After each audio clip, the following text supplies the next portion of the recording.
Sveiki visi, jūs žiūrite jau 10-ąją PHP pamoką ir šioje pamokoje aptarsime PHP komentarus. Taigi komentarai pagrinde skirti tam, kad padėtų mums susiorientuoti savo kode ir kai kodas yra tikrai labai didelis, komentarai tikrai yra naudingas dalykas.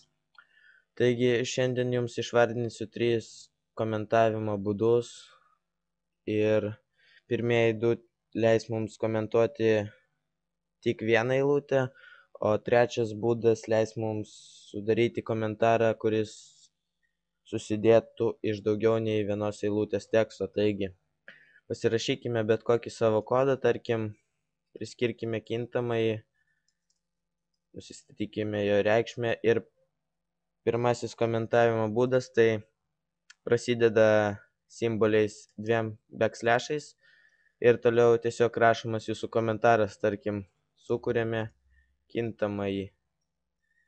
Ir peržiūrėjus, kaip matote, mums nieko neatvaizduoja, kadangi kintamojo sukūrimo vienaip ar kitaip mums neatvaizduos, o naršyklė komentarų tiesiog nemato, kadangi komentarai skirti tik mums, tik redaguojant kodą.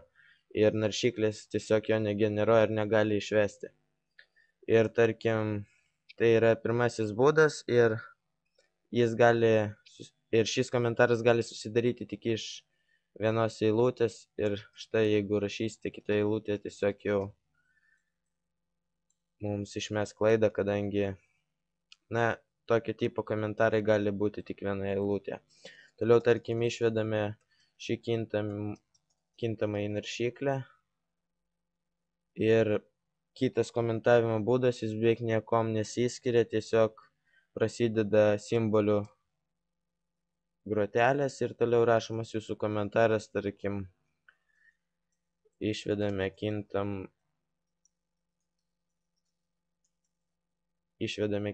į naršyklę. Ir štai, mums atvaizduoja tik kintamai, o komentaras lieka tik mums, tam, kad lengviau orientuotis kode. Ir paskutinis komentavimo tipas, tai yra, sakykime, ilgieji komentarai, kurie prasideda simboliais backslashas ir žvaigždutė ir pasibaigia simboliu žvaigždutė ir backslashas. Ir tarp šių 4 simbolių tiesiog rašomas jūsų komentaras, kuris gali susidaryti iš daugiau nei vienos eilutės, tarkim, šio kodo pabaiga ir naršyklė taip pat jo neatvaizduoja ir tokiame komentare jūs galite rašyti neribotą kiekį eilučių ir tai yra komentarai, kurie mums ateityje tikrai pravers, kadangi netrukus pradėsime dirbti su klasėmis ir ten kodas kiek sudėtingesnis ir tiesiog reikės kartais pasižymėti atitinkamą kodo dalį. Taigi tiek šiandien ir ačiū, kad žiūrėjote, laukite kitos pamokos. Nepamirškite prenumeruoti.